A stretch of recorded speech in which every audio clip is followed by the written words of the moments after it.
Students, welcome to अभी concept. आज हम 3 चैप्टर्स को कंबाइंड रीड करेंगे, उनके कॉन्सेप्ट को समझेंगे, उनसे रिलेटेड क्वेश्चंस को करेंगे। फर्स्ट चैप्टर होगा एनालॉजी, दूसरा होगा क्लासिफिकेशन और तीसरा होगा मैथमेटिकल ऑपरेशन। ये तीनों चैप्टर ही बहुत इजी हैं। अगर मैं एनालॉजी से बात करूं तो इसका मतलब क्या होता है? इसका मतलब होता है कॉरेस्पॉन्डेंस। इट मीन्स कॉरेस्पॉन्डेंस मतलब जैसे कि एक पर्टिकुलर रिलेशनशिप अगर दो वर्ड्स के बीच में दिया हुआ है तो अगले दो वर्ड्स के बीच में भी हमें वही सेम रिलेशनशिप निकालना है। ठीक है, अब इसके लिए ये जो चैप्टर है, इस चैप्टर के लिए आपकी अपनी बेसिक नॉलेज भी अच्छी होनी चाहिए। कई बार क्या होता है, कंट्री और कैपिटल में से आपसे पूछ लेते हैं।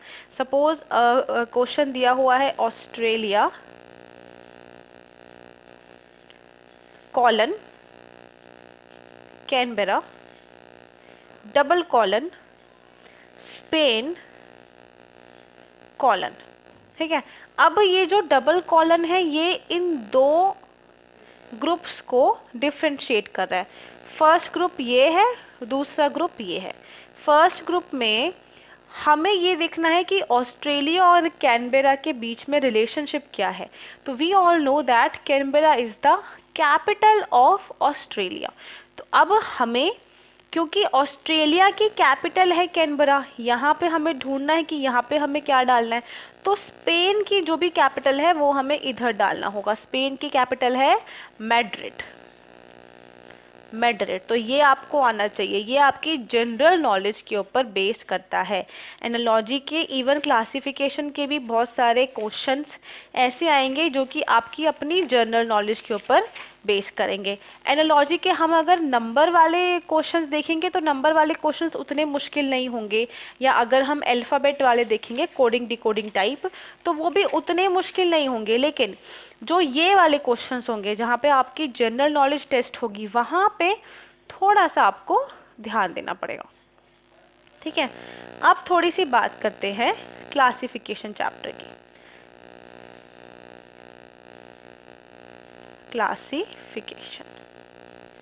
क्लासिफिकेशन का क्या मतलब होता है? इसका मतलब होता है कि मैंने आपको 5 वर्ड्स दे दिए। मान लीजिए मैंने आपको 5 वर्ड्स दे दिए और मैंने बोला इन 5 वर्ड्स में से ऑड वन आउट निकालो, और वही ऑड वन आउट आपका आंसर हो गया।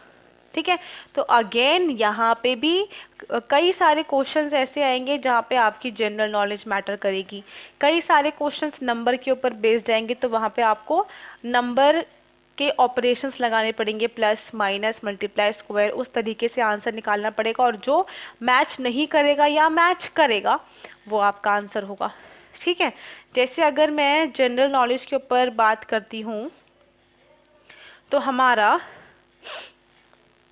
एक क्वेश्चन है कि इसमें से आप, क्लासिफिकेशन का क्वेश्चन है, डायरेक्शन कैसे आती है? Choose the word which is least like the other words in the group. ठीक है, अब ऑप्शंस में है ए बेक, बी पील, सी फ्राई, डी बॉयल और ई रोस्ट। ठीक है, अब इसमें आप देख सकते हो कि बेक एक कुकिंग प्रोसेस है, फ्राई करना एक कुकिंग प्रोसेस है, बॉईल करना कुकिंग प्रोसेस है, रोस्ट करना कुकिंग प्रोसेस है, लेकिन पील करना is not a cooking process. Peel का मतलब क्या होता है? छीलना। जैसे मान लीजिए हम सेब छील रहे हैं या आलू छील रहे हैं, उसका मतलब होता है पील, या उसको हम बोलते हैं पील। तो यहाँ पे पील क्या है? ऑड वन आउट है। तो ये हो गया आपका क्लासिफिकेशन का टाइप।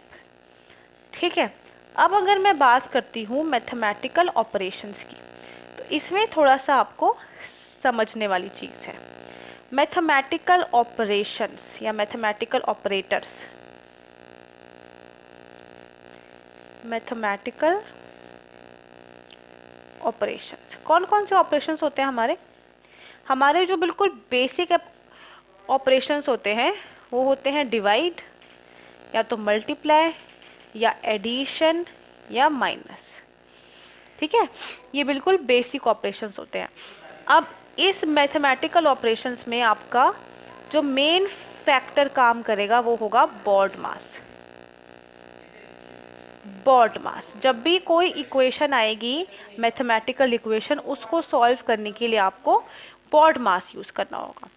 बी का मतलब होता है ब्रैकेट। अच्छा, इसका क्या मतलब है कि एक इक्वेशन में अगर ब्रैकेट है तो पहले आपको ब्रैकेट के अंदर जो भी ऑपरेशन दिया है उसको सॉल्व करना होगा। इसको सॉल्व करने के बाद आपको ऑफ सॉल्व करना होगा। ऑफ का मतलब क्या होता है? ऑफ का मतलब होता है मल्टीप्लाई। ऑफ का मतलब होता है मल्टीप्लाई। डी का मतलब क्या होता है? डिवीजन। एम का मतलब क्या होता है? मल्टीप्लिकेशन। ए का मतलब क्या होता है? एडिशन। और एस का मतलब होता है सब्ट्रैक्शन। ठीक है, इस तरीके से ये होता है बोर्ड मास। रीजनिंग और मैथ्स एक दो ऐसे सब्जेक्ट्स हैं जो सिर्फ थ्योरी से आप नहीं सीख सकते। ठीक है, तो इसलिए हम कुछ क्वेश्चंस भी सॉल्व करेंगे ताकि आपको समझ में आए कि अभी तक जो थ्योरी हमने रीड करी है उसको अप्लाई कैसे करना है, अप्रोच कैसे करना है। जैसे कि फर्स्ट क्वेश्चन हम देखते हैं। अब देखिए यहाँ पे इन्होंने कैसे करा है, hash colon DKR double colon PCL colon percentage. इसका मतलब ये एक ग्रुप है और ये एक ग्रुप है। जो रिलेशन या जो डिकोडिंग इस वाले ग्रुप में फॉलो हो रही है वही सेम डिकोडिंग इस वाले ग्रुप में फॉलो होनी चाहिए। अब हमें क्या निकालना है? हमें हैश देखना है और परसेंटेज देखना है इन चार ऑप्शंस में से। अब ये क्वेश्चन हम ऑप्शन वाइज ही कर सकते हैं। ठीक है, अगर मैं फर्स्ट ऑप्शन को देखूं तो फर्स्ट ऑप्शन में मैं लिखा BNQ। BNQ से अगर मुझे DKR जाना है तो सिंपली मैं कैसे जाऊंगी? यहाँ पे +2 कर दूंगी, यहाँ पे LMN -3 कर दूंगी, यहाँ पे QR +1 कर दूंगी। क्या ये सेम कोडिंग दूसरे वाले ग्रुप में फॉलो होगी? अगर मैं यहाँ पे PCL लिखूँ, क्यों मैंने इसको ऊपर लिखा? क्योंकि यहाँ पे हैश ऊपर था और यहाँ पे PCL ऊपर रहेगा। ये दोनों ऑल्टरनेटिव साथ साथ चलेंगे। ठीक है, इस चीज़ को नहीं भूलना। PCL के नीचे ये बोल रहे हैं NFM। ठीक है, तो P से N जाने के लिए मुझे OP -2 करना पड़ा, C से F जाने के लिए DEF +3 करना पड़ा और L से M जाने के लिए मुझे -1 करना पड़ा। तो इन दोनों का डिकोडिंग तो सेम नहीं है। ठीक है, अब एक काम करते हैं, ऑप्शन नंबर B करके देखते हैं। ठीक है, तो ऑप्शन नंबर B में FHT मैंने रखा, नीचे आया D K और R। F से D जाने के लिए -2 करना पड़ेगा। ठीक है, H से K जाने के लिए IJK +3 करना पड़ेगा और T से R जाने के लिए ST वापस से -2 करना पड़ेगा। ठीक है, देखते हैं क्या दूसरे वाले ग्रुप में भी सेम डिकोडिंग फिट हो रही है। मैंने यहाँ लिखा PCL, इसके नीचे आएगा N F और J। P से N जाने के लिए -2, C से F जाने के लिए +3, D E F और L से J जाने के लिए -2। यस, तो यहाँ पे मैं देख रही हूँ कि यार सेम टाइप ऑफ डिकोडिंग दोनों में फॉलो हो रही है। इसका मतलब ऑप्शन नंबर B मेरा करेक्ट आंसर होना चाहिए। अंडरस्टूड? किस तरीके से हम यहाँ पे ऑप्शन से अप्रोच करेंगे, ये देखिए। अगला क्वेश्चन देखिए, अगला क्वेश्चन देखते हैं। इसमें भी हम ऑप्शन से जाएंगे। तो हमने देखा कि भाई फर्स्ट ऑप्शन में अगर मैं हैश को AJS मान लूँ और मुझे AJS से CLQ जाना है, तो A से C जाने में +2, J से L जाने में KL यानी कि +2 और S से Q जाने में RS यानी कि -2।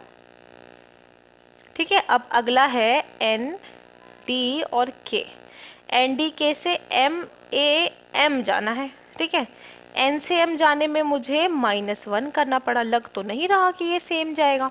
d से a जाने में मुझे -3 करना पड़ा, और k से m जाने में KLM मुझे +2 करना पड़ेगा। एकदम उल्टा पुल्टा कुछ भी आ रहा है, ठीक है। ऑप्शन नंबर बी देखते हैं एक बार, ऑप्शन नंबर बी देखते हैं। ऑप्शन नंबर बी में हम ए ओ ओ को ऊपर रखेंगे, नीचे आएगा CL ए से C जाना मतलब +2, MNO यानी कि -3, और O से Q यानी कि PQ यानी कि +2, ठीक है। उसके बाद अगर NDK से PAM जाना है तो N से P यानी OP यानी कि +2, D से A यानी कि -3, और K से M यानी कि LM यानी कि +2। तो यहाँ पे जो सीक्वेंस आ रही है वो सेम है, तो option number B will be our answer. Option number B will be our answer. अब आप वीडियो को पॉज करिए और क्वेश्चन नंबर 3 अपने आप एक बार करके देखिए।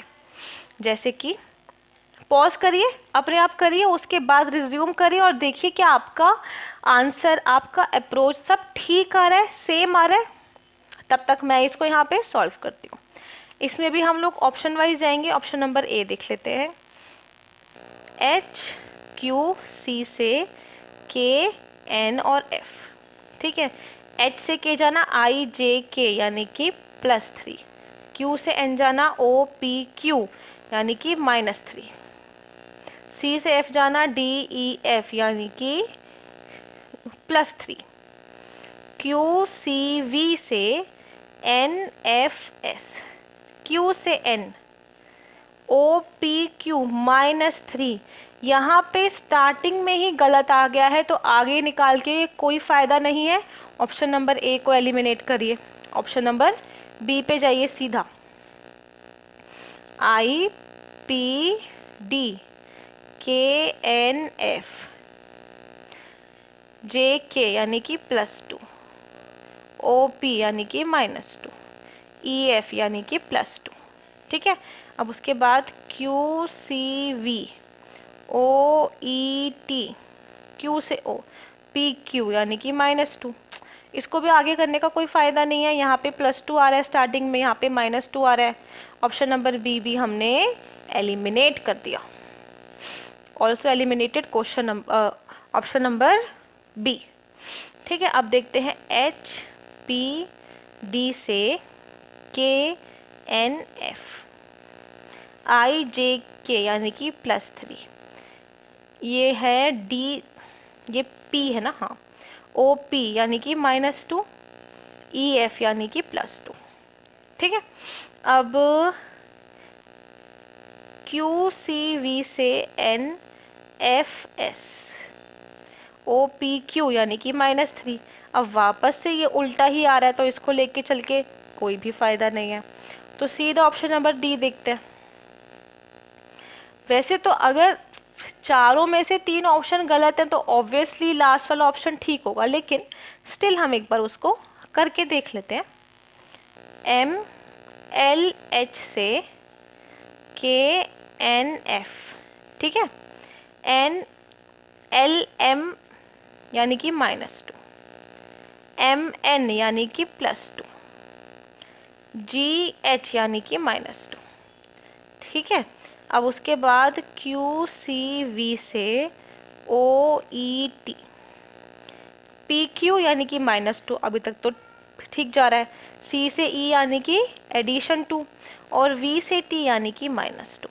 तो यहाँ पे आप देख सकते हो सीक्वेंस बिल्कुल ठीक चल रही है। Option number D is the correct option.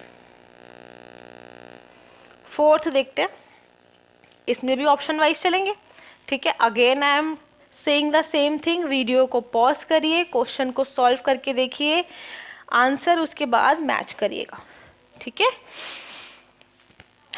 यहाँ पे NOB से KNE, ठीक है। LMN यानी कि -3, ओ यानी कि -1, CDE यानी कि +3। ठीक है, अब उसके बाद PQV से SRY QRS यानी कि एडिशन 3। रॉन्ग आ रहा है, तो ये स्टार्टिंग में ही देखा हमने कि ये गलत आ रहा है। यहाँ पे माइनस आ रहा है, यहाँ पे प्लस आ रहा है, तो इसको भी हम एलिमिनेट कर देंगे। ऑप्शन नंबर ए मेरा हो गया एलिमिनेट। अब मैं जाऊँगी ऑप्शन नंबर बी पे। ऑप्शन नंबर बी मुझे क्या दे रहा है, NKF से KNE। तो यहाँ पे अब अगर हमें N से K जाना है तो LMN यानी कि -3, K से N जाना है तो +3, F से E जाना है तो -1। ठीक है, अब अगला वाला देखते हैं, PQVMTU। अगर हमें P से M जाना है तो NOP यानी कि -3 करना पड़ेगा। Q से T जाना है RST एडिशन में 3 करना पड़ेगा, और V से U जाना है तो सिंपल -1 करना पड़ेगा। आप देख सकते हो कि सीक्वेंस हमारी सेम आ रही है, तो ऑप्शन नंबर बी हमारा हो जाएगा करेक्ट आंसर। ठीक है, देखा आपने किस तरीके से हुआ ये।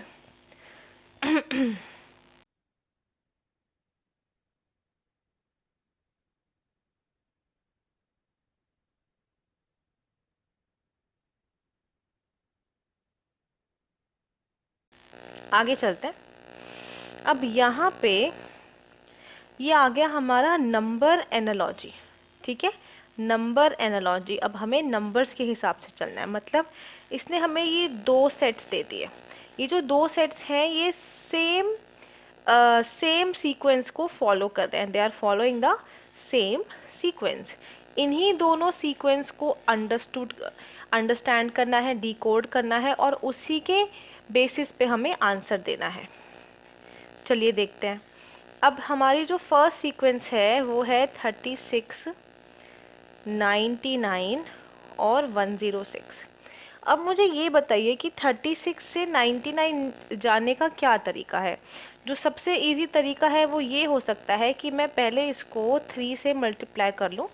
3 6 ज़ा 18, 3 ज़ा 9 और 1 10, 108, और 108 में से 9 निकाल दूँ तो मुझे 99 मिल जाए। जो मेरी दूसरी सीक्वेंस है मैं इधर ही लिख रही हूँ, 72, 207 और 214।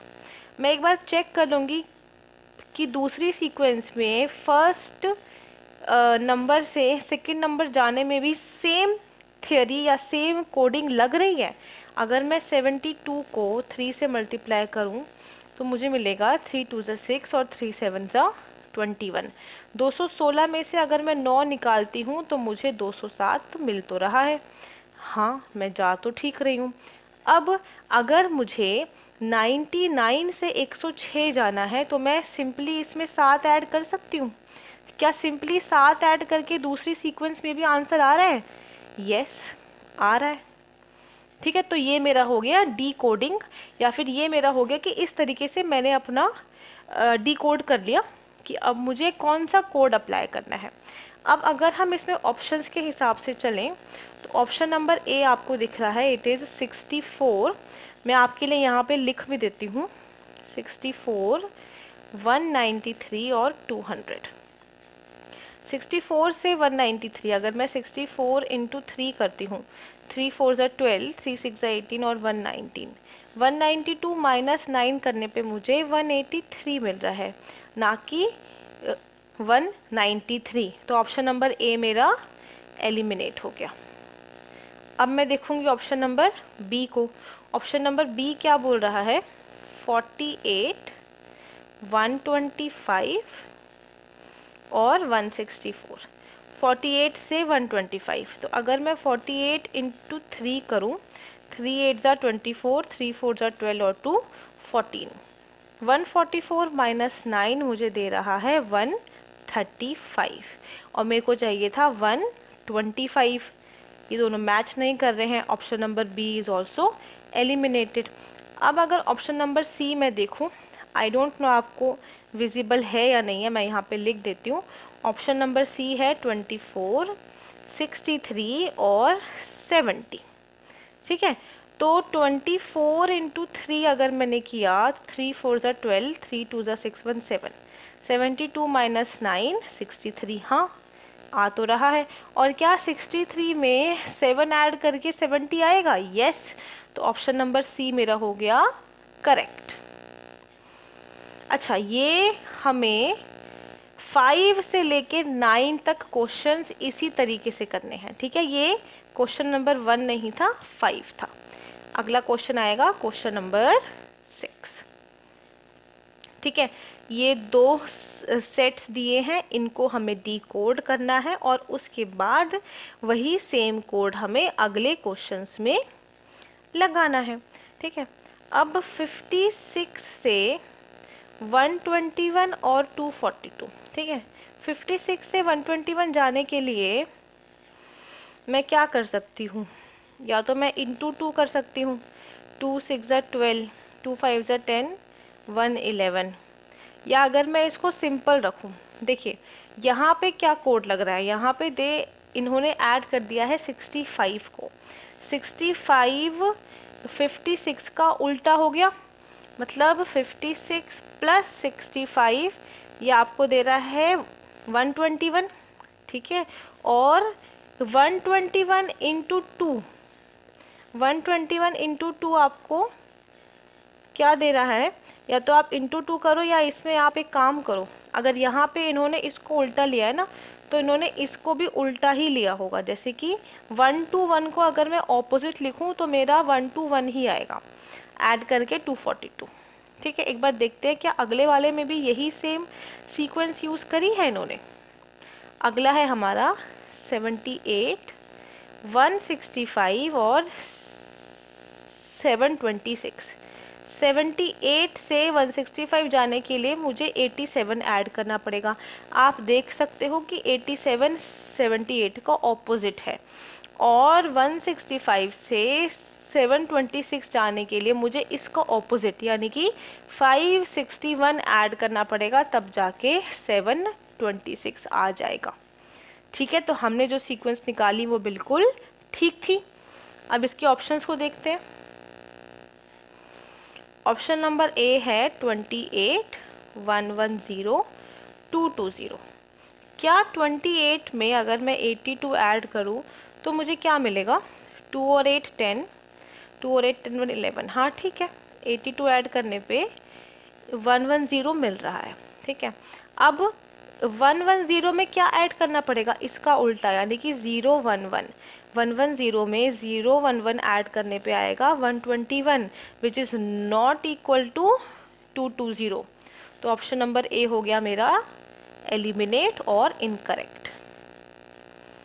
अब ऑप्शन नंबर बी देखते हैं। 36, 99, 198। 36 में क्या मैं 63 ऐड करूँ इसका ऑपोजिट तो मुझे 99 मिलेगा? हाँ मिल रहा है, बिल्कुल ठीक है। और 99 में मैं इसको ऑपोजिट यानी कि 99 ऐड करने पे मुझे 198 भी मिल रहा है। तो ऑप्शन नंबर बी हो गया मेरा करेक्ट। ठीक है, देखा आपने कि नंबर एनालॉजी किस तरीके से करना है। चलिए अगला क्वेश्चन देखते हैं। हमें 2 सीरीज़ दी हुई हैं, 18, 9 और 36। दूसरी सीरीज़ है 36, 18 और 72। यहाँ पे आप देख सकते हो सिंपली फर्स्ट नंबर से दूसरे नंबर जाने के लिए मैंने डिवाइड बाय 2 करा है, और दूसरे नंबर से तीसरे नंबर जाने के लिए मैंने इंटू 4 किया है। यहाँ पे 36 से 18 जाने के लिए डिवाइड बाय 2 से हो जाएगा, और 18 4 जब मेरा 72 होता है। तो ये सीक्वेंस डिकोड हो गई। ठीक है, यही सेम कोड अगले क्वेश्चंस में लगना चाहिए।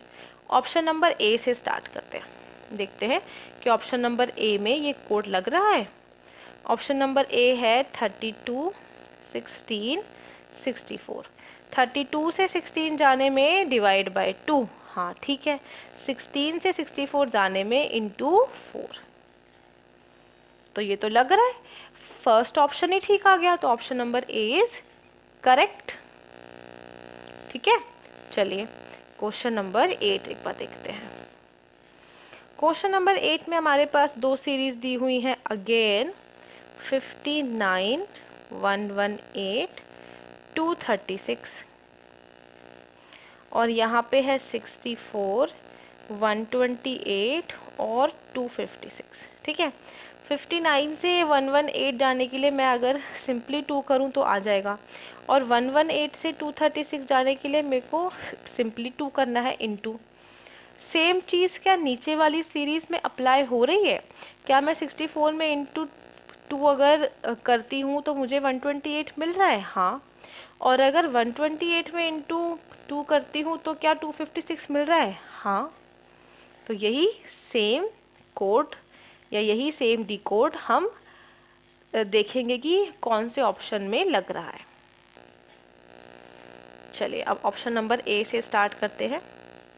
ये कुछ क्वेश्चंस ना आपको ऑप्शंस के हिसाब से ही करने होंगे। ठीक है, ऑप्शन ए है 37, 74, 138। 37 इंटू 2 क्या होता है? 2 7 ज़ा 14, 2 3 ज़ा 6, 1 74। यस आ रहा है। 74 इंटू 2 कितना होता है? 2 4 ज़ा 8, 2 7 ज़ा 14, ये होता है 148, ना कि 138। तो ऑप्शन ए हो गया eliminate. Option number B 63, 126, 242। 63 into 2, 2 3 ज़ा 6, 2 6 ज़ा 12। ठीक है, 126 इंटू 2, 2 6 ज़ा 12, 2 2 ज़ा 4, 1 5, 2 1 ज़ा 2। Again it is not equal to 242, तो ये भी एलिमिनेट हो गया। ऑप्शन नंबर सी एक बार देख लेते हैं। ऑप्शन नंबर सी है 44, 88, 186। इंटू 2 करने पे 88 तो आएगा, ये तो श्योर है। अब 88 इंटू 2 अगर मैं करती हूँ तो 2 8 ज़ा 16, 1 कैरी, 2 8 ज़ा 16, तो इट शुड बी 176, लेकिन आ कितना रहा है? 186, तो ये हो गया रॉन्ग। अब आइडियली ऑप्शन नंबर डी ही बचा है, तो ऑप्शन नंबर डी ही हमारा करेक्ट होना चाहिए, लेकिन स्टिल एक बार उसको सॉल्व करके देख लेते हैं। 82, 164, 328। 82 इंटू 2 कितना आता है? 2 2 ज़ा 4, 2 8 ज़ा 16, और 164 इंटू 2 कितना होता है? 2 4 ज़ा 8, 2 6 ज़ा 12, 2 1 ज़ा 2 और 1 3, 328। ऑप्शन नंबर डी हो गया मेरा करेक्ट। आप देख रहे हो ये कितना इजी है, लेकिन एनालॉजी और क्लासिफिकेशन के केस में specially after that number series मैं बोलूँगी, आप जितने ज़्यादा क्वेश्चंस प्रैक्टिस करोगे उतना ज़्यादा आपका हाथ साफ होता जाएगा। आपको समझ में आएगा कि हाँ कौन सा अप्रोच, कौन सा ऑपरेशन कहाँ पे लगेगा, क्योंकि number series, number analogy, number classification थोड़ी ज़्यादा टफ होती है। ठीक है, क्वेश्चन नंबर 9 एक बार देखते हैं। हमारे पास दो सीरीज हैं, 39, 78 और 81, 42, 84 और 87। ठीक है, 39 से 78 जाने के लिए मैं सिंपली इंटू 2 कर सकती हूँ। 78 से 81 जाने के लिए मैं सिंपली एडिशन 3 कर सकती हूँ। 42 से 84 जाने के लिए अगेन मैं इंटू 2 कर सकती हूँ। 84 से 87 जाने के लिए एडिशन 3 कर सकती हूँ। तो मेरा यहाँ पे डिकोड हो गया किस तरीके से मैं एक नंबर से दूसरे नंबर में गई एक ग्रुप ऑफ नंबर्स में। ठीक है, यही सेम चीज़ अप्लाई करते करते हम सारे ऑप्शंस को एक बार चेक कर लेंगे। ऑप्शन नंबर ए अगर हम देखें, ऑप्शन नंबर ए है 60, 120, 124। इंटू 2 करने पे 120 आ रहा है, ठीक है, लेकिन एडिशन 3 करने पे आना चाहिए 123। आ क्या रहा है? 124, तो ये हो गया गलत। Option number B 21, 42, 49। ये तो आपको देख के ही समझ में आ रहा होगा कि यहाँ पे जो डिफरेंस है ये 7 का है, यहाँ पे जो डिफरेंस है ये 9 का है। हमें चाहिए 3 का डिफरेंस। 3 का डिफरेंस सिर्फ ऑप्शन नंबर डी में है। तो ऑप्शन नंबर डी को एक बार रीचेक कर सकते हैं कि ऑप्शन नंबर डी 84 है, 168 है, 171 है। 84 इंटू 2 यस, और 168 में एडिशन में 3 करने पे 171 आएगा। तो ऑप्शन नंबर डी हो गया आपका करेक्ट ऑप्शन। ठीक है, किस तरीके से हमने इसको फास्ट कर लिया। चलिए आगे चलते हैं। Question number 10। ठीक है, words given on the left side are related with each other by some logic rule relation. Select the missing word pair on the right side of the double column from the given alternatives। ठीक है, ये एक group है, ये दूसरा group है, हमें उसी हिसाब से चलना है। पल्प और पेपर का आपस में क्या कनेक्शन है? पल्प से पेपर बनता है, पल्प से पेपर बनता है। शुगर केन फर्स्ट नंबर पे है, तो शुगर केन से ऐसा क्या बनता है? शुगर केन से ग्रेप्स बनते हैं? नहीं। मिल्क बनता है? नहीं। अंडा बनता है? नहीं। जैगरी यानी कि गुड़ बनता है। ठीक है, तो ऑप्शन नंबर ए हो जाएगा करेक्ट। सेम चीज यहाँ पे साइट इंजीनियर। अब हमें एक कंप्लीट पेयर ढूंढना है। साइट पे कौन काम करता है? इंजीनियर काम करता है साइट पे, समझ रहे हो? दूसरा वाला फर्स्ट वाले पे काम करता है, तो इंजीनियर काम करता है साइट पे। ऑप्शन से चलते हैं। क्या रेस्टोरेंट काम करता है वेटर पे? नहीं। शॉप काम करता है ग्रोसर पे? नहीं। लेबोरेटरी काम करती है साइंटिस्ट पे? नहीं। सर्वेंट काम करता है हाउस में। सीक्वेंस इज इम्पॉर्टेंट, ठीक है, याद रखना, क्योंकि सर्वेंट काम करता है हाउस में। सीक्वेंस हमारी ठीक बैठ रही है। Option number D will be the correct answer. School में टीचर काम करती है। फर्स्ट वाले ग्रुप में स्कूल और टीचर का आप क्या रिलेशन क्रिएट कर सकते हो कि स्कूल में आपकी टीचर काम करती है। तो लेबोरेटरी में कौन काम करता है? एक्टर? नहीं। वॉरियर यानी कि योद्धा? नहीं। फार्मर? नहीं। कौन काम करेगा? साइंटिस्ट। कौन काम करेगा? साइंटिस्ट। ठीक है, अगला क्वेश्चन देखते हैं। अब देखिए, ये है हमारे सेंटेंस वाले एनालॉजी, इसको समझिए। Bangladesh is related to Dhaka in the same way as Kuwait is. Now आपकी जनरल नॉलेज यहाँ पे आनी चाहिए। ठीक है, टका क्या है? टका बांग्लादेश की करेंसी है। ठीक है, तो कुवैत की करेंसी क्या है? कुवैत की करेंसी है दिनार। If you know about it only then you can solve it. मैंने कहा था एनालॉजी और क्लासिफिकेशन में आपकी नॉलेज भी मैटर करती है। ठीक है, अब यहाँ पे हमारे पास तीन ग्रुप्स हैं। ठीक है, फर्स्ट ग्रुप ये रहा, दूसरा ग्रुप ये रहा, और तीसरा ग्रुप इनकम्प्लीट है जो हमें कंप्लीट करना है। डेंटिस्ट और टीथ, मतलब डेंटिस्ट टीथ का ट्रीटमेंट करता है, ऑर्थोपेडिशियन बोन्स का ट्रीटमेंट करता है, कार्डियोलॉजिस्ट किसका ट्रीटमेंट करता है? हार्ट का। तो ऑप्शन नंबर बी हो गया करेक्ट। ठीक है, चलिए आगे चलते हैं। अब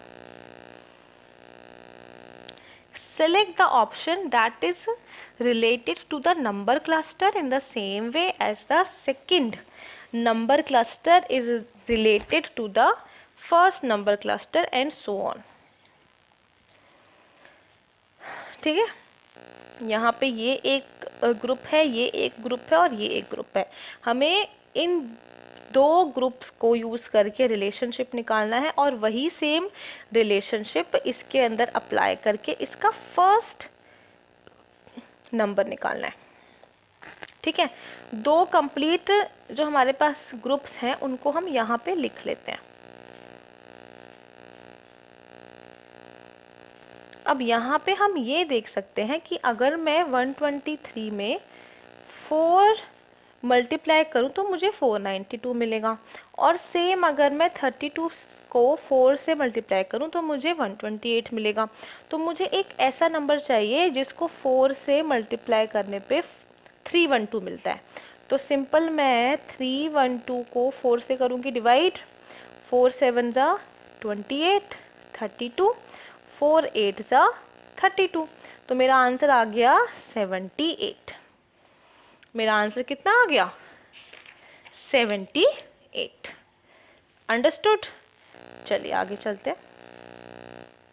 यहाँ पे भी सेम चीज़, हमको एक ये ग्रुप दिया है, एक ये ग्रुप दिया है।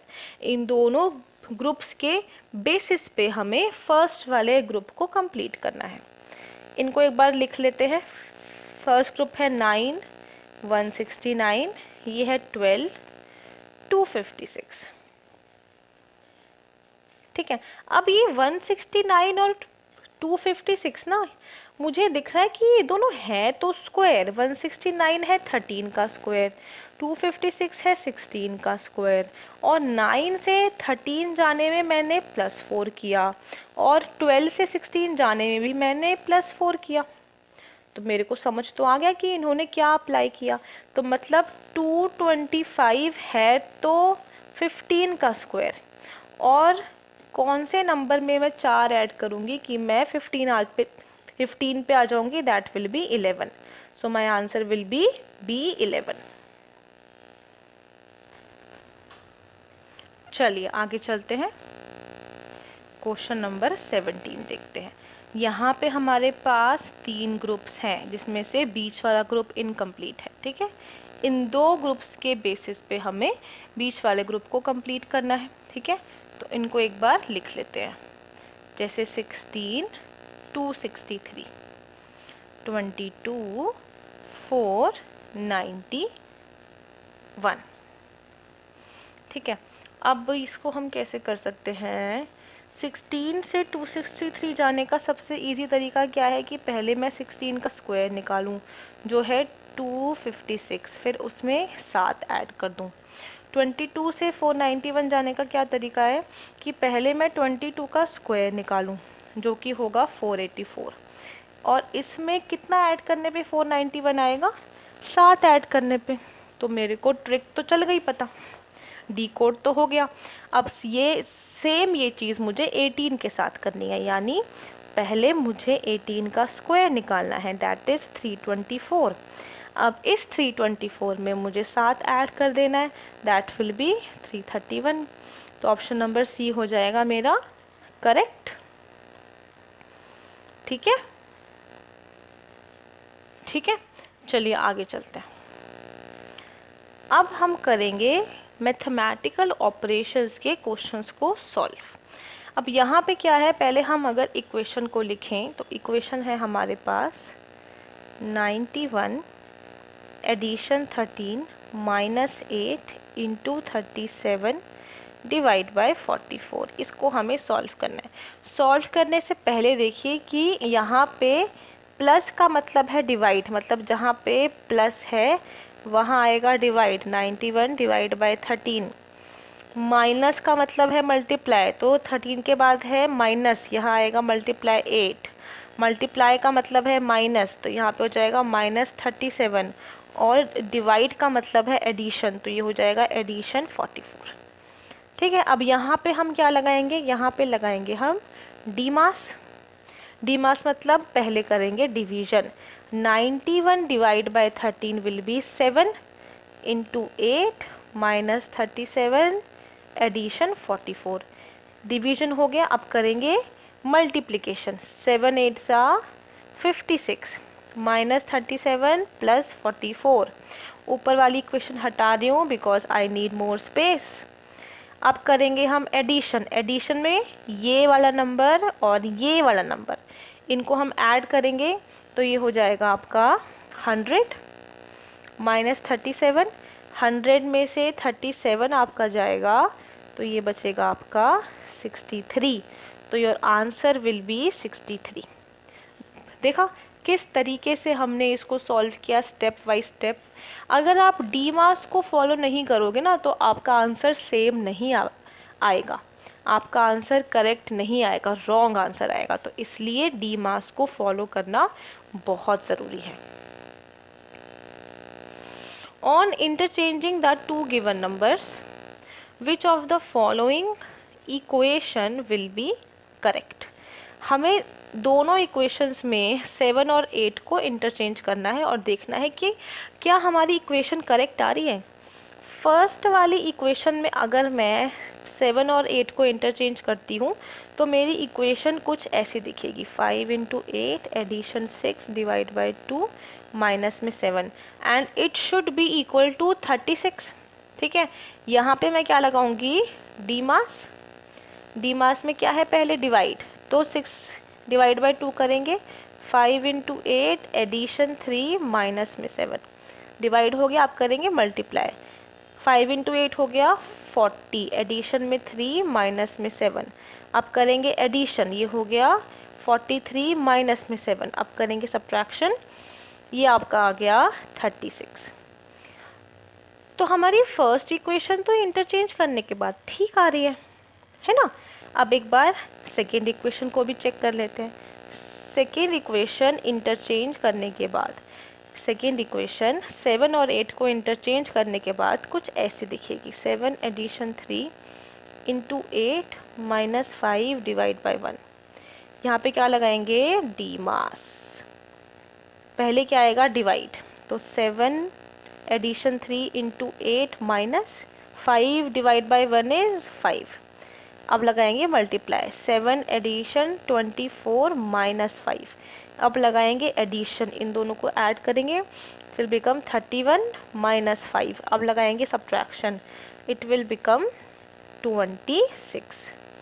तो बेसिकली दोनों इक्वेशंस 7 और 8 को इंटरचेंज करने के बाद ठीक आ रही हैं, तो हमारा आंसर होगा बोथ 1 एंड 2। ओके, क्लियर, आगे चलते हैं। क्वेश्चन नंबर 20 को देखते हैं। By interchanging the given two signs which of the following equation will be correct. मतलब अब हमें प्लस और माइनस के साइन को इंटरचेंज करके देखना है कि कौन सी दो इक्वेशंस करेक्ट आ रही हैं। फर्स्ट इक्वेशन में अगर मैं माइनस और प्लस को एक्सचेंज कर दूं तो मेरी इक्वेशन कुछ ऐसी बनेगी, 11 एडिशन 16 × 3 डिवाइड 4 माइनस 12। ठीक है, इसको सॉल्व करके 11 आना चाहिए। ठीक है, इसमें लगाएंगे हम D mass, divide 3 divide by 4। अब ये 16 × 3 डिवाइड बाई 4 को ना हम कैसे लिख सकते हैं, 16 × 3, 3 डिवाइड बाई 4 हमारा इस तरीके से लिखा जाएगा। कंप्लीटली सॉल्व मत करना, ठीक है, और ये माइनस में 12। अब इस वाले पार्ट को आप सॉल्व कर लो, इसको आपने कैंसिल किया, ये हो गया 4। ठीक है, ठीक है, ये हो गया 4। अब मैं थोड़ा सा ऊपर का हटा दे रही हूँ। ठीक है, अब मुझे मिला 11 एडिशन 4 3 = 12 माइनस 12। अब मैं करूँगी एडिशन, ये दो नंबर आपस में एडिशन होंगे, ये हो गया 23 माइनस 12। अब होगा सब्ट्रैक्शन, ये आ गया 11। तो आप देख सकते हो कि फर्स्ट वाली इक्वेशन प्लस माइनस को एक्सचेंज करके ठीक आ रही है, आंसर 11 आ रहा है। अब यही चीज़ हम सेकेंड वाली इक्वेशन में एक बार अप्लाई करके देखते हैं। सेकेंड इक्वेशन में प्लस और माइनस को एक्सचेंज करके मेरे पास क्या आएगा, 15 × 3 एडिशन 45 डिवाइड 5 माइनस 30। यहाँ हम लगाएंगे डी मास। ठीक है, डिवाइड करेंगे हम पहले, तो 15 × 3 एडिशन 15 नहीं एडिशन 45 डिवाइड बाय 5 होता है 9 माइनस में 30 डिवाइड कर लिया। अब करेंगे मल्टीप्लाई, मल्टीप्लाई किया तो 45 एडिशन 9 माइनस 30। अब करेंगे एडिशन, यानी 45 और 9 को ऐड करेंगे 54 माइनस 30। अब करेंगे लास्ट सब्ट्रैक्शन, ये 24 के इक्वल आ रहा है, ना कि 28 के। तो इक्वेशन नंबर सेकंड हमारी दोनों साइंस को एक्सचेंज करने के बाद सही नहीं आएगी। तो यहाँ होगा option number C is correct, यानी कि only first option is correct. ठीक है, चलिए आगे चलते हैं। यहाँ पे देखिए, by interchanging the given two numbers which of the following equation will not be correct. इस चीज़ का ध्यान देना कि क्वेश्चन में पूछा क्या है, उसने पूछा है कौन सी इक्वेशन करेक्ट नहीं होगी। ठीक है, फर्स्ट इक्वेशन को कैसे लिखूंगी मैं, after interchanging 3 and 8, 6 divide by 2 into 3 addition 8 minus 1, it should not be equal to 17। Okay, अब यहाँ पे हमने लगाया डी मास। डी मास में आएगा डिवाइड पहले, 6 डिवाइड बाई 2 हो गया 3 इंटू 3 एडिशन 8 माइनस 1। अब लगेगा मल्टीप्लिकेशन, 3 इंटू 3 9 एडिशन 8 माइनस 1। अब लगेगा एडिशन, इन दो नंबर को ऐड करेंगे 17 माइनस 1। अब लगेगा सब्ट्रैक्शन, ये हो गया 16। तो फर्स्ट वाला मेरा नहीं आ रहा है, करेक्ट नहीं है। ठीक है, अब दूसरे वाले को देखते हैं एक बार। 3 और 8 को इंटरचेंज करके मेरी इक्वेशन कैसी लगेगी, 9 plus 3 minus 6 divide by, sorry यहाँ पे आएगा 8, 9 plus 8 minus 6 divide by 2 into 3। क्या करेंगे, डी मास यूज़ करेंगे, डिवाइड करेंगे पहले, 6 डिवाइड बाई 2 हो जाएगा 9 प्लस 8 माइनस 3 इंटू 3। अब करेंगे मल्टीप्लाई, यानी कि 9 प्लस 8 माइनस 9। अब करेंगे एडिशन, यानी कि 9 और 8 ऐड करेंगे 17 माइनस 9। अब करेंगे सब्ट्रैक्शन, ये आ गया 8 which is again not equal to 6। तो ऑप्शन नंबर 2 भी हमारा नॉट करेक्ट। हमें नॉट करेक्ट ही चाहिए थे एज आर आंसर्स, हमें नॉट करेक्ट ही चाहिए थे एज आर आंसर्स। तो आंसर हमारा क्या होगा, that both 1 and 2, both 1 and 2। ठीक है,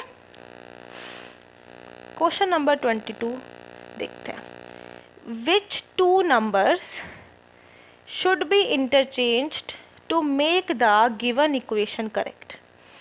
कौन से दो नंबर्स को इंटरचेंज किया जाए कि हमारी इक्वेशन करेक्ट आए। अब इक्वेशन क्या है हमारी, 8 into 6 plus 12 divide by 2 minus 4। ये इक्वेशन 14 के इक्वल आनी चाहिए। यहाँ आप ऑप्शन के हिसाब से चलो। ठीक है, 8 और 6, अगर मैं 8 और 6 को इंटरचेंज करती हूँ, 6 इंटू 8 लिखती हूँ, तो एक बार आंसर निकाल के देख लेती हूँ। ठीक है, यहाँ पे ऑप्शन के हिसाब से चलना। तो यहाँ पे मैंने करा डिवाइड, यहाँ पे आएगा 6, 6 इंटू 8 प्लस 6 माइनस 4। फिर करेंगे मल्टीप्लाई, ये हो जाएगा 48 एडिशन 6 माइनस 4। फिर करेंगे एडिशन, ये हो जाएगा 54 माइनस 4, ये हो जाएगा 50।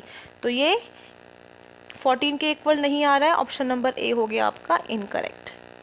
अब बात करते हैं बी की। बी में हमें क्या एक्सचेंज करना है, 2 और 6। ठीक है, इन दोनों को एक बार एक्सचेंज करके देख लेते हैं। 8 into 2 addition 12 divide by 6 minus 4। ठीक है, 12 डिवाइड बाई 6 हो जाएगा 2, तो 8 इंटू 2 एडिशन 2 माइनस 4। अब करेंगे मल्टीप्लाई, 16 प्लस 2 माइनस 4, ऐड करेंगे 18 माइनस 4, आंसर आ गया 14। ठीक है, तो मतलब 2 और 6 को डिवाइड 2 और 6 को एक्सचेंज करने पे या इंटरचेंज करने पे मेरा आंसर आ रहा है। तो यहाँ पे ऑप्शन नंबर बी हो गया आपका करेक्ट। ओके,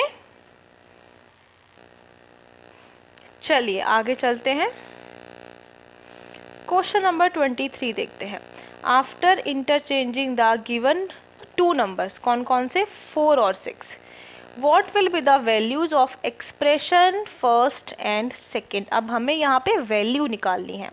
अगर मैं फर्स्ट इक्वेशन में 4 और 6 को इंटरचेंज करती हूँ तो मेरी इक्वेशन कैसी बनेगी,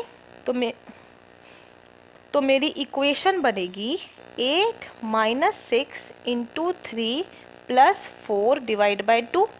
अभी हम करेंगे डिवाइड पहले। ठीक है, तो 8 माइनस 6 इंटू 3 +2, फिर करेंगे मल्टीप्लाई 8 माइनस 18 +2, फिर करेंगे ऐड उनको करते हैं जिनके साथ माइनस का साइन नहीं हो, तो ये हो जाएगा 10 माइनस 18, आंसर कितना आएगा -8। अब जब फर्स्ट इक्वेशन का आंसर -8 आ गया और सिर्फ एक ही ऑप्शन है जहाँ पे फर्स्ट इक्वेशन का आंसर -8 है, तो ये अंडरस्टूड है कि भाई ऑब्वियसली ऑप्शन नंबर डी हमारा करेक्ट होगा, राइट। तो ये तो ऑब्वियस हो गया कि ऑप्शन नंबर डी हमारा होगा करेक्ट, लेकिन स्टिल हम सेकेंड वाले को भी एक बार सॉल्व करके देख लेते हैं, पर एग्जाम में अपना टाइम मत वेस्ट करिएगा। एक बार आ गया एक्सचेंज क्या करना है 4 और 6, तो 6 addition 3 into 4 minus 8 divide by 2, divide करेंगे तो मुझे मिलेगा 6 + 3 इंटू 4 -4, मल्टीप्लाई करेंगे तो 6 + 12 -4, एडिशन करेंगे 18 - 4, आंसर आ गया 14। ठीक है, तो यहाँ पे हमारा ऑप्शन नंबर डी अदरवाइज भी करेक्ट था। अब चलते हैं क्वेश्चन नंबर 24 की तरफ। यहाँ पे ये क्या बोल रहा है, bye interchanging the given two numbers 4 और 6 को इंटरचेंज करके विच of the following equation will not be correct, कौन सी इक्वेशन करेक्ट नहीं होगी। तो यहाँ पे भी हम एक एक ऑप्शन को चेक करेंगे। ठीक है, फर्स्ट ऑप्शन में अगर मैं 4 और 6 को इंटरचेंज कर दूँ तो मुझे क्या मिलेगा 2 + 4 इंटू 5 -6। इसको एक बार सॉल्व करते हैं, डिवीजन यहाँ पे नहीं है तो सीधा स्टार्ट करेंगे मल्टीप्लिकेशन से, ये हो जाएगा 20 -6। उसके बाद करेंगे एडिशन 22 -6, ये आ गया 16। तो ऑप्शन नंबर ए है मेरा करेक्ट। अब देखेंगे ऑप्शन नंबर बी। ठीक है, हमें कौन सा ऑप्शन चाहिए, हमें चाहिए वो ऑप्शन जो कि करेक्ट नहीं है। ऑप्शन नंबर बी देखेंगे 4 + 5 - 6, बहुत इजी, सीधे पहले एडिशन करेंगे 9। एक मिनट, आई थिंक इसमें कुछ मिस्टेक हो गई है, एक मिनट देखने दीजिए, शायद टाइपिंग करते समय शायद टाइपिस्ट से थोड़ी सी गलती हो गई है। 24th क्वेश्चन है ना ये हमारा।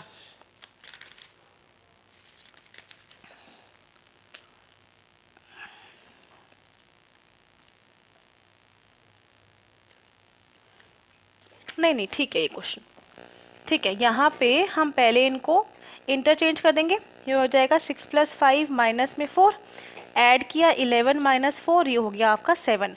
ऑप्शन नंबर बी भी हमारा ठीक है। अब देखेंगे ऑप्शन नंबर सी, इंटरचेंज करके हमें मिलेगा 4 / 2 -6 इंटू 5, यहाँ पे करेंगे डिवीजन 2 - 6 इंटू 5, उसके बाद करेंगे मल्टीप्लिकेशन तो 2 - 30, 2 - 30 कितना होता है -28। तो ऑप्शन नंबर सी भी हमारा हो गया करेक्ट। अब जब 3 ऑप्शन करेक्ट है तो ऑब्वियसली डी हमारा रॉन्ग होगा, मतलब डी हमारा आंसर होगा, लेकिन स्टिल हम एक बार चेक कर लेते हैं। 4 × 3 -6 डिवाइड बाय 1, सीधे इंटरचेंज करके मैंने इक्वेशन लिख दिया है। ठीक है, पहले करेंगे डिवाइड, तो 4 × 3 माइनस में 6 डिवाइड 1 कितना होता है 6, उसके बाद मल्टीप्लाई 12 माइनस में 6, ये आ गया 6, आना चाहिए 6, लिखा क्या है 3, तो ये है इनकरेक्ट, यानी ऑप्शन नंबर डी हमारा है आंसर। आंसर क्या है ऑप्शन नंबर डी। आज के चैप्टर का लास्ट क्वेश्चन। ठीक है, इक्वेशन को लिख लेते हैं 84 × 7 divide by 4 -16 × 8 divide by 2 addition 14। अब यहाँ पे मल्टीप्लाई का मतलब है डिवाइड, तो ये हो गया 84 डिवाइड बाय 7, डिवाइड का मतलब है मल्टीप्लाई, तो ये हो गया मल्टीप्लाई 4, माइनस का मतलब है एडिशन, तो ये हो गया एडिशन 16, मल्टीप्लाई का मतलब है डिवाइड, ये हो गया डिवाइड 8, डिवाइड का मतलब है इनटू, ये हो गया इंटू 2, और एडिशन का मतलब है माइनस, ये हो गया -14। अब जहाँ जहाँ पे डिवाइड है हम पहले उसको सॉल्व कर लेते हैं। 84 divide by 7 it will be 12 into 4। Addition 16 divide by 8 it will be 2 into 2 minus 14। जहाँ पे भी मल्टीप्लाई है हम पहले उसको सॉल्व कर लेते हैं। 48 एडिशन 4 माइनस 14। अब जहाँ पे एडिशन है उसको सॉल्व कर लेंगे। ये होगा 52 माइनस में 14, इसको सॉल्व करके आएगा 38। तो ऑप्शन नंबर बी हो गया करेक्ट। ठीक है, तो देखा आपने कि ये तीनों चैप्टर्स एक्चुअली बहुत इजी हैं। ठीक है, द ओनली थिंग इज कि आपको कॉन्सेप्ट समझने की ज़रूरत है। इस चैप्टर के एंड तक आपने देखा हमने सारे कॉन्सेप्ट करे, हमने सारे क्वेश्चंस भी करे, इसलिए मैं हमेशा बोलती हूँ कि वीडियो के एंड तक ज़रूर रहिएगा। ठीक है, अगला चैप्टर जो हम करेंगे वो होगा cubes and dices. Cubes and dices से क्वेश्चंस आते हैं, ठीक है, ज़रूर आते हैं, और ये थोड़ा सा ट्रिकी चैप्टर है। तो मैं आपको यही सजेस्ट करूँगी कि चैप्टर में ज़रूर जुड़िए, सारे कॉन्सेप्ट को सीखिए, क्वेश्चंस को सॉल्व करिए। ठीक है, एग्ज़ाम में क्वेश्चन ऑप्शन दोनों ही इम्पॉर्टेंट होते हैं। ठीक है, क्वेश्चन को रीड करना है केयरफुली, अप्रोच करना आपको आना चाहिए, तब वो आराम से सॉल्व हो जाएगा। ठीक है, तो this was all. Thank you अभी कॉन्सेप्ट के साथ जुड़ने के लिए। We will now soon be meeting again. Thank you very much, have a nice day, bye bye, take care.